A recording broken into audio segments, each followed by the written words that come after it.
Hi, I'm Phil Borders, and we're going to continue our discussion on perfectionism.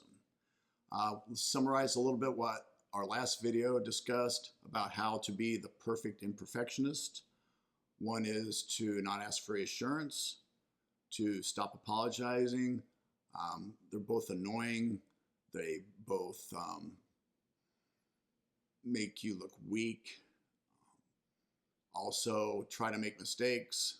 If you're not making mistakes, you're not in the game. If you're making mistakes, you're in the game, and mistakes really aren't that big a deal. And to disappoint others. If you can't disappoint people, then they own you, and it's way too dangerous out there. An example of disappointing people is my eldest child, Kyle.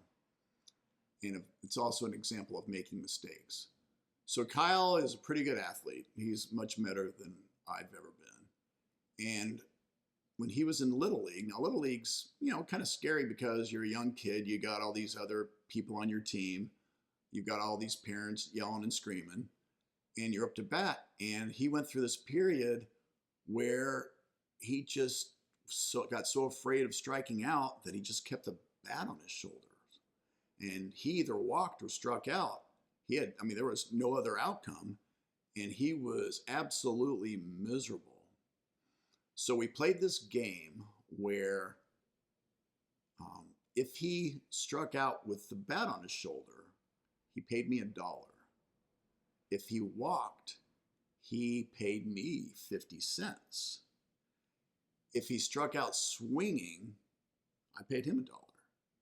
So we kind of flipped failure a little bit and made it where the failure was not trying, where making the mistake was actually a beneficial thing for him. So what Kyle did, he started swinging the bat, he started having fun, he got some hits, and he was back to his old self. So the paradoxical intention for Kyle was he was rewarded for striking out, which is right in line with what Viktor Frankl taught us to do with paradoxical intention. It's also a good thing for all of us, as well as perfectionists, to have enemies. If we don't have a few enemies, we're not in the game. And there's a lot of bad people out there. We don't want to be friends with Adolf or Stalin or Mussolini or any of these people. We don't want to be their BFFs. So having enemies, while, it's uncomfortable, it's actually a good thing. And this is where I'm going to read one of my favorite poems. So this is a poem that I learned about on Netflix, and that's where I learned most of my information. And it's called You Have No Enemies. You have no enemies. Oh, and it's by a guy named Charles Mackay, and it was written in the 1800s. You have no enemies, you say. Alas, my friend, the boast is poor. He who has mingled in the fray of duty, that the brave endure, must have made foes. If you have none, small is the work that you have done. You've hit no traitor on the hip. You've dashed no cup from perjured lip. You've never turned the wrong to right. You've been a coward in the fight.